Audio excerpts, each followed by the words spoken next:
여러분, 혹시 이 기업 알고 계세요? 상장하자마자 무려 36%나 수익률이 치솟았던 그 회사. 바로 리브스메드입니다. 이름이 좀 낯설죠? 쉽게 말하면 로봇 수술기구를 만드는 의료기기 회사예요. 수술실 안에서 의사 선생님 손끝을 대신하는 정밀한 로봇팔. 바로 그걸 만드는 곳이에요.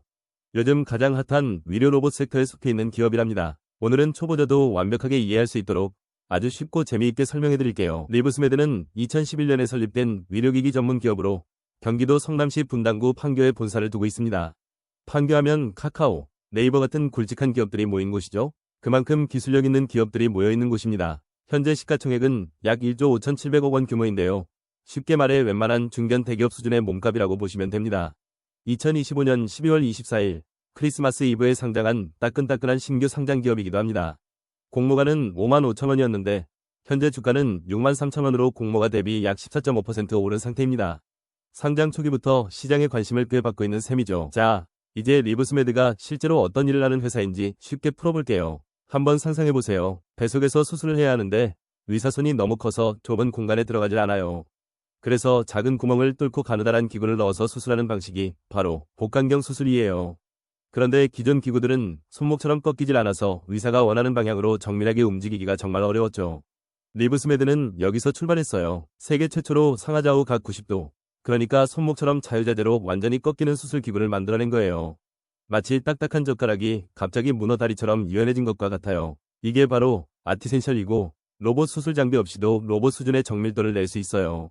이 기술로 특허만 500건이 넘고 평균 17년 넘게 보호받을 수 있어요. 국내 복강경 기구 중에선 유일하게 건강보험급여도 적용돼서 환자도 부담 없이 쓸 수 있죠. 실제 제품을 보면요.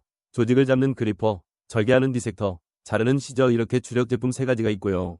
2025년 매출은 512억 원으로 무려 89%나 성장했어요. 여기에 자동 봉합기구인 아티스테이플러, 3D 4K 고화질 복강경 카메라 리브스캠, 지열기구 아티실까지 제품군을 계속 넓혀가고 있어요. 그리고 여기서 끝이 아니에요. 지금 개발 중인 스타크 수술 로봇은 이 90도 관절 기술을 아예 로봇 플랫폼으로 올린 거예요. 2027년에서 2028년 사이 상용화가 목표예요. 미국, 유럽, 일본, 중국에 이미 법인도 운영 중이고 미국 대형 병원 구매 네트워크와 계약도 맺었어요. IPO로 조달한 약 1,300억 원은 2026년 착공할 신공장과 글로벌 연구개발에 쏟아붓고 있죠. 국내에서 증명한 기술력을 이제 전 세계로 확장하는 단계예요. 자, 이제 리브스메드의 돈 얘기를 해볼게요. 숫자가 나온다고 겁먹지 마세요. 최대한 쉽게 설명해 드릴게요. 2025년 기준으로 리브스메드의 매출액은 약 512억 원입니다. 처음 들으면 꽤 큰 돈처럼 느껴지죠? 그런데 문제는 영업이익이에요. 영업이익이 무려 마이너스 226억 원입니다. 쉽게 말하면 512억 원어치를 팔았는데 오히려 226억 원을 더 쓴 거예요. 영업이익률이 마이너스 44.1%라는 건 100원짜리 물건을 팔 때마다 44원씩 손해를 보고 있다는 뜻이에요. 지금 당장은 버는 것보다 쓰는 게 훨씬 많은 상황이죠. 그래서 퍼이라는 지표가 NA, 즉 계산 불가로 나와요. 퍼은 쉽게 말해서 이 주식이 비싼지 싼지 판단하는 잣대인데요. 삼성전자 퍼이 보통 10배에서 15배 수준이라면 그건 지금 이익의 10에서 15년치를 주고 사는 거라고 이해하시면 돼요. 그런데 리브스메드처럼 적자인 회사는 이익 자체가 없으니까 이 계산 자체가 안 되는 거예요. 비싸다 싸다 판단 자체를 못한다는 거죠. 그럼 PBR은 어떨까요? PBR은 회사가 가진 순자산, 그러니까 건물이나 현금 같은 실제 재산 대비 주가가 몇 배냐를 보는 거예요.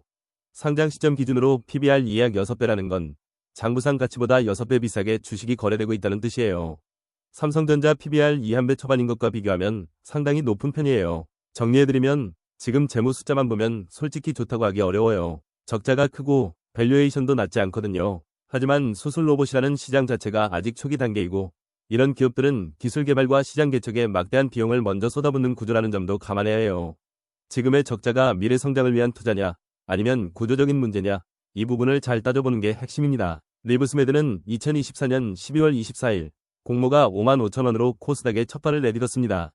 크리스마스 이브에 상장한 셈이죠. 출발은 꽤 화려했습니다. 수술 로봇이라는 미래 먹거리 테마에 투자자들의 관심이 몰리면서 주가는 빠르게 치솟아 최고 7만 5천 원까지 올랐습니다. 공모가 대비 무려 36% 넘게 뛴 거예요. 당시 국내 로봇 의료기기 기대감이 극에 달했던 시기와 딱 맞물렸습니다. 그런데 지금 현재가는 6만 3천 원입니다. 고점인 7만 5천 원과 비교하면 약 16% 내려온 상태예요. 쉽게 말해 고점에서 100만 원을 넣었다면 지금은 84만 원이 된 거죠. 주가 흐름 전체를 보면 상장 초반 기대감으로 급등했다가 이후 차익 실현 매물이 나오며 숨고르기를 하는 전형적인 패턴입니다. 주식 초보자라면 이런 흐름에 흔들리지 말고 기업의 실제 가치를 꼼꼼히 따져보는 게 중요합니다. 자, 이제 핵심 정리해드릴게요. 먼저 투자 포인트 3가지입니다. 첫째, 세계 어디에도 없는 기술이에요. 90도로 꺾이는 다관절 로봇팔, 특허말 500건이 넘습니다. 경쟁사가 따라오려면 시간이 꽤 걸리겠죠? 둘째, 국내에선 건강보험 급여가 적용돼요. 쉽게 말해 정부가 인정한 기술이라는 뜻이고 안정적인 매출 기반이 깔려 있습니다. 셋째, 미국 FDA, 유럽 CE, 일본 PMDA, 중국 NMPA까지 4개 주요국 허가를 모두 받았어요. 글로벌 무대에 나갈 티켓은 이미 진 셈이죠. 하지만 리스크도 솔직하게 봐야 해요. 첫째, 아직 영업적자 상태입니다. 흑자 전환 목표가 2026년인데 그게 계획대로 될지는 지켜봐야 해요. 둘째, 매출의 90% 이상이 아티센셜 하나에서 나와요. 제품 하나에 너무 집중된 구조는 언제나 리스크가 됩니다. 기술력은 확실하지만 수익화까지 시간이 필요한 기업이에요. 투자는 항상 균형 잡힌 시각으로 리브스메드 한 줄로 정리하면요. 세계 최초 90도 다관절이라는 아무도 못 따라하는 기술로 최소 침습 수술 시장을 두드리고 있지만 흑자 전환과 스타크 로봇의 실행력이 진짜 투자 판단의 열쇠입니다. 오늘 영상이 도움이 됐다면 허니라이프 채널 구독과 좋아요, 알림 설정까지 꼭 부탁드려요. 단, 투자 결정은 반드시 본인 판단과 책임하야 하세요. 달달한 꿀 생활, 허니라이프와 함께해요.